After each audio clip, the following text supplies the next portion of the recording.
An increment is a potentially releasable piece of work.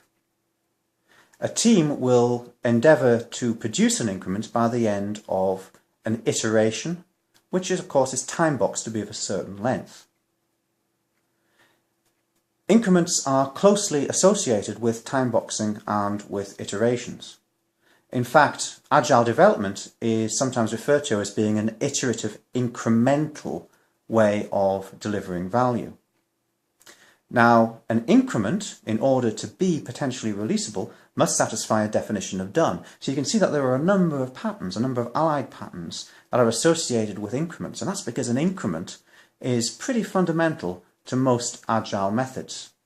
You may not find increments being expressly referred to by Agile methods. They're most commonly referred to by Scrum, where they talk about having a potentially releasable increment at the end of every sprint.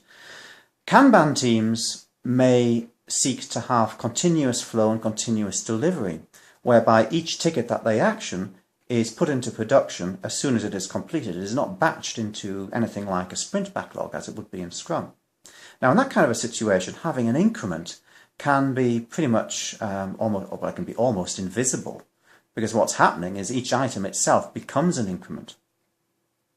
Now, the advantage of continuous flow that you find in those Kanban teams is that the batch sizes are very, very small. The size of the increment is very, very small. It might just be one item rather than a collection of items.